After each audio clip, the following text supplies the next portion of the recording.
Hello everyone, my name is Kira Hasan. I am a 14-year-old Turkish boy living in Sweden who is interested in historical events such as the topic of this video, which is the Conquer of Constantinople. Let's start off with some background information on the city.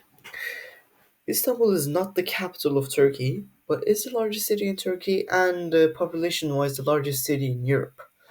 Istanbul is a transcontinental city with one half being in Europe and the other half being in Asia, as both sides are connected via the Bosphorus Bridge. The population of Istanbul is 15.4 million, as the population rises quite fast.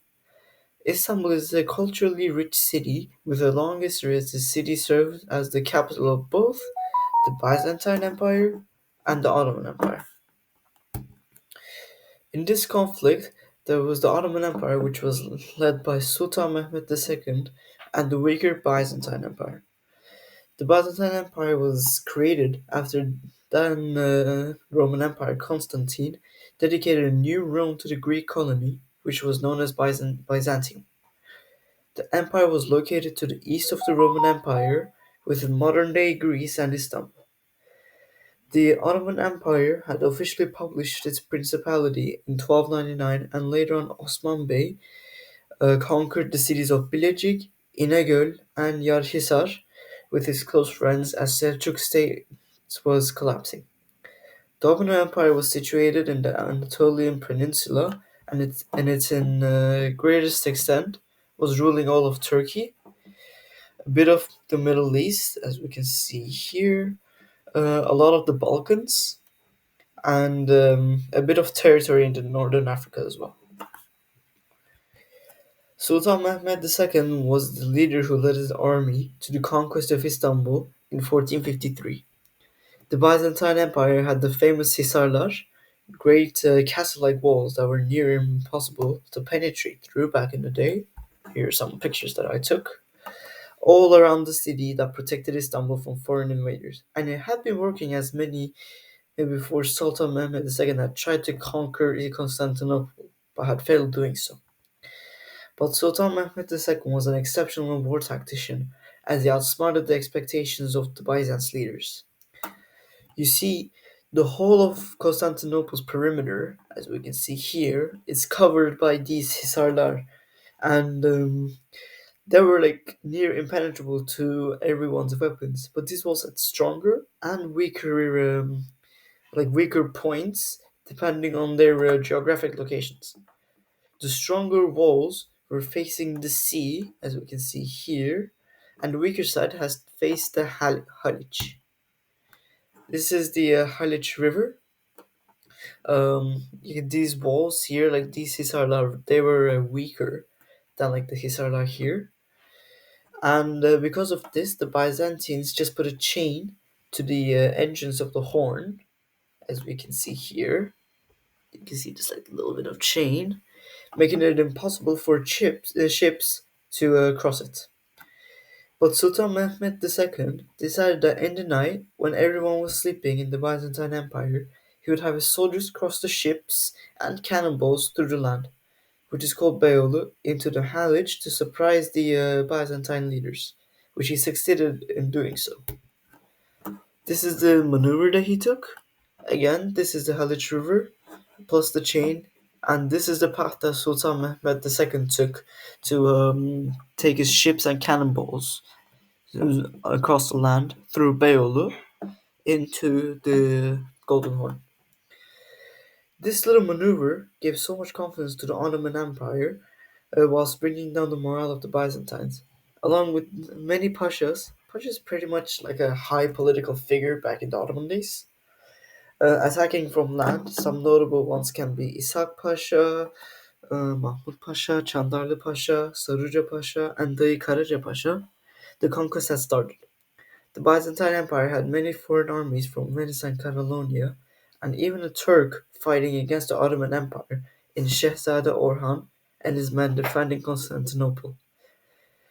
After days of fighting, the Ottomans had considered giving up like the rest of the armies that had tried conquering Istanbul before them due to heavy loss in one of the battles, but in the last second they decided to carry on and eventually ended up succeeding in what had considered impossible. Here is a daily event on what happened like every day pretty much. These pictures are unfortunately in Turkish, and if I translated everything, then the video would be too long and too complicated. So I'm going to try and oversimplify it as much as I can. So on the 26th of March, where Sultan Mehmed II was stationed in Edirne, on the 2nd of April, the Byzantines put the chain across the Halic, and the Ottomans sent a list of demands, got rejected, so fired two cannonballs to the Byzantine Empire. Later, moving the ships and cannonballs through land was suggestion, and on the 11th of April, the biggest cannonball was facing Topkapı. The Ottomans kept on firing cannonballs at the Hisarlar, again the castle walls. And later, the Byzantines and the Latin soldiers were going around trying to set fire to Ottoman ships, but failed doing so, due to a surprise attack by the Ottomans. In the night, 7th of May, after heavy offense, the Ottomans sent 30,000 soldiers, and after a strong defense by the Byzants, the Ottomans fell back a little bit. Later on the 21st of May, the Ottomans dug a few tunnels around Eğrikapı to avoid conflict whilst moving towards the Halic. The Byzantines discovered these tunnels within a few days. A very progressed seventh tunnel, which was the most dangerous one out of them all, was blocked as well on the 25th and 26th of May. And the Byzantines were supposed to have a ritual afterwards as like a sort of celebrationary thing, but the Saint Mary had fallen onto the ground, which dropped the morale of Byzantine soldiers drastically. On the 26th of May, Sultan Mehmed II had prepared his army for one last attack. The Sultan had commanded his soldiers to fast beforehand in order to raise the spirit of the soldiers. On the 28th of May, the young Sultan went around his Hajj army, which was the army that was used as like the final battle. They used the Hajj army for the final battle. Anyways, like he went around the Hajj army to raise the spirit of the army before going into battle, in order for them to be motivated for the win. Finally, on the 29th of May, 1453, 3 hours before the sun had set for the day, the Ottomans had led one last attack from the water and the land to bring down Byzantine forces and conquer Constantinople once and for all. Whew. Once Istanbul was conquered, Sultan Mehmed II transformed the Orthodox Christian city into Islam, making the Hagia Sophia a mosque and letting in Islam Turks into the city. And since the city was becoming a Turkish Islam city instead of a Christian city, there were reformed architectural plans that had been set in place as more Turks were sent to Constantinople for these plans. Istanbul was also named the capital of the Ottoman Empire, as it served as the empire's capital right up until the collapse of the empire in 1922, which in total was 469 years. In our modern world, Constantinople, now known as Istanbul, no longer serves as the capital of Turkey, as the capital of Turkey was established as Ankara, as we see here, after the Turkish Revolution in 1923.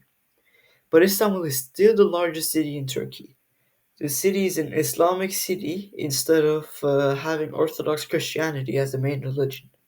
Another important impact on Istanbul being in Ottoman hands that has had in our modern world is that since Istanbul is a transcontinental city with it expanding from Europe to Asia, the Ottomans got easy access to Europe through Bulgaria, modern day Bulgaria and Greece, and that could have influenced their domination of the continent, mainly in the Balkans, and as the Ottoman Empire had ruled many Balkan countries, such as modern day Serbia, Bosnia and Herzegovina, Albania, and Greece.